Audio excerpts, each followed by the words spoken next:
Will online gamers ever really behave?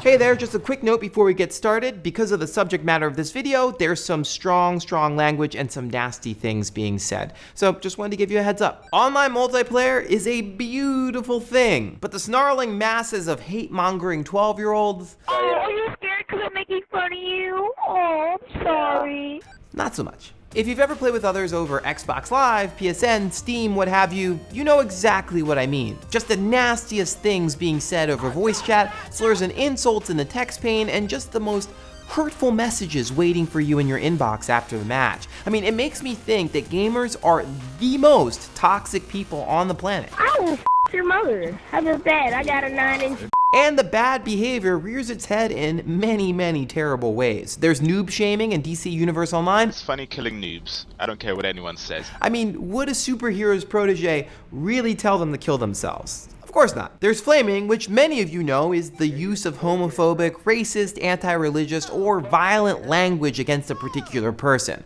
Then get the out of our country, mother. Go home. Go home. Make me go home. Go home. No way am I gonna play Titanfall with that going on. And then there's the Boys Only Club, where women are targeted for playing games simply for being women. Researchers at Ohio University found that women playing Halo 3 received 3 times as many negative comments as men playing the exact same game. I was getting a lot of interesting messages, and I posted a few in the chat room, and I'm always either fat and ugly or a slut. And this type of behavior can ruin otherwise perfectly fun experiences. Now, to be totally fair, this isn't just limited to the world of games. In fact, it's a problem across the entire internet. Recently, the Chicago Sun-Times newspaper had to shut down their entire comment section for negativity. Currently, 14 states have online harassment legislation, with 4 more proposing new laws. In fact, as I'm recording this episode today, the Supreme Court has agreed to hear a case about whether or not violent threats made over Facebook should be protected by free speech. And yet, even though online harassment is a problem across the entire internet, it seems like gaming specifically is plagued by this problem. It's more visible, more acute somehow. To be clear, I'm not talking about pulling the occasional prank or occasionally trolling. I'm talking about the worst of the worst. Shut the up, you stupid. You just kill yourself right now. People who specifically target and abuse innocent players and, frankly, just ruin games. No, I will fix it. Gaming, at least to me, is supposed to be this meaningful social experience, so what's going wrong here? Well, it might just be that online games, frankly, bring out the worst in us. In many of these games, they're highly competitive, emotions are high, and some people will do anything to win. A study by researchers at UC San Diego found that people playing a very simple online competitive game would trash talk naturally, and worse, it was a great tactic. Also, you're online, protected by distance and maybe anonymity. Unlike, say, a pickup basketball game, it's a lot easier to call someone your favorite expletive, like nincompoop, when you know they can't just turn around and punch you in the face.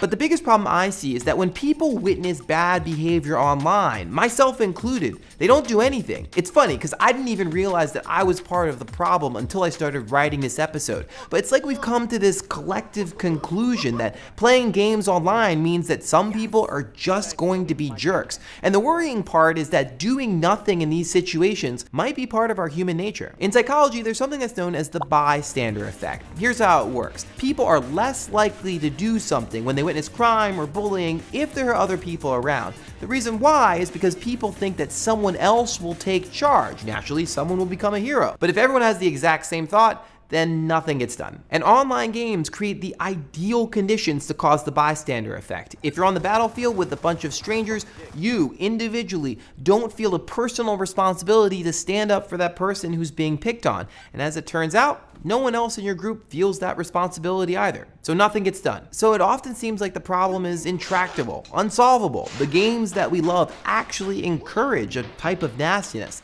Can anything be done to curb this poisonous misconduct? Well, there are some rays of hope. Most notably, game companies are finally trying to do something to clean up bad behavior, kind of like how those bulletproof bandit barriers actually led to a decline in bank robberies. To combat toxic attitudes, League of Legends maker Riot Games has been experimenting with behavior alerts. The system will ping you a little friendly message if it finds that you've been acting out of line. And according to lead social systems designer Jeffrey Lin, it works pretty well. So we actually reached outside the game industry and recruited a bunch of academics, scientists, psychologists, and together we built an all-star team of sorts to see, can we actually for the first time solve this problem in online games? We're starting to get there, we're starting to make progress, but we're always pushing ourselves to do better. Riot also has a reward system, which we actually covered in a previous episode, which you can see right here. As it turns out, rewarding good behavior is just as important as punishing bad behavior. There's also Xbox One's reputation system, which actively ranks players from good to avoid me.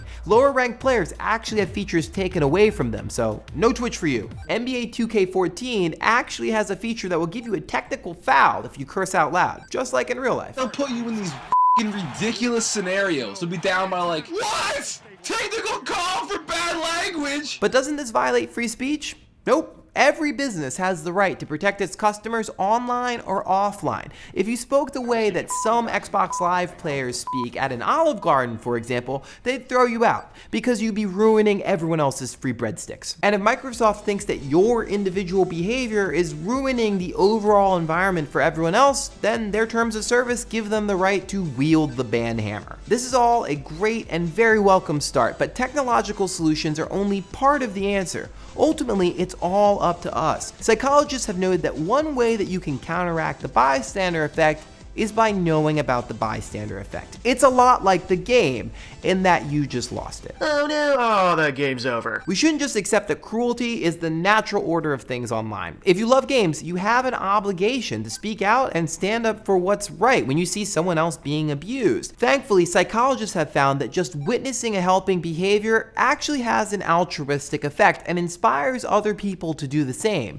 As philosopher Edmund Burke said, all that is required for the triumph of evil is for good people to do nothing. Now, as rosy as all this sounds, you're probably thinking, I can't physically intervene with my bare hands and reach in and break up a fight. This is digital space after all. So I'll give that to you. We're at the mercy of designers. But that doesn't mean that we can't encourage game designers to try and create and implement new ways to curb toxic behavior. Maybe critics need to join the fray as well and dock review points from games that have really nasty online environments and praise the games that have really positive social interactions. Will all this be enough? Honestly, I have no idea. But if we love games, we should at least give it a try. So what do you think? Will we ever be rid of toxic, nasty online gamers? Have you used or seen any strategies that seem to work well? Hash it out in the comments, and if you like what you saw, please subscribe. I'll see you next week. Last week we talked about whether or not playing live on Twitch TV would make you better or worse at gaming. Let's see what you had to say. Antonia Bologna, whose name I just completely ruined by saying it out loud, doesn't really like watching things on Twitch TV, in large part because there isn't any editing. It's kind of just a different experience and it sort of meets your particular preferences or needs. Some people like to watch World Cup matches live, some people just want to watch the highlights on SportsCenter. One's not necessarily better than the other, and I imagine that people who like Twitch versus watching something edited on YouTube just have different tastes. Karma Polizei, whose name I also just completely ruined, points out that Twitch and Let's Play are part of a larger movement towards community gaming. And for this person who grew up in Germany, arcades were not a big thing there. So this allows him or her to sort of live vicariously the great moments of American gaming, you know, the arcade, through Twitch. So it's not quite like having the one-to-one interactions that you used to have at the arcade, but it's probably more like, I don't know, going to a football stadium. You feel an aggregate community with 60,000 people who are with you, but not necessarily with any one person, maybe aside from the person that you came with. So this is a complete first for Game Show. Nick Bowman, who's one of the researchers that worked on that social facilitation study that I mentioned, actually left us a note in the comments, which is completely amazing. If there are any other academics or researchers out there, please leave notes in the comments also. Nick will link to more of your research in the description. George Cataloni actually plays better when his father's in the room because his dad, like any good father, gives him compliments and praise, pushing George to higher and higher heights. So if we can only replace everyone on the internet with George's dad, we'll be in great shape. And if you haven't seen already, I spoke to Jake over at Vsauce about playing games live on Twitch. Check it out. And in another first for game show, Justin Kiever thought I was so wrong in my episode about Goat Simulator that he created his own blog just to tell me how wrong I actually was. I really appreciate that. It means you're taking my thoughts and arguments seriously, and I hope this show launches 1,000 blogs and Tumblrs, all of them telling me that I'm completely incorrect. We'll link to it in the description, and hopefully someone will start a counter blog in my defense.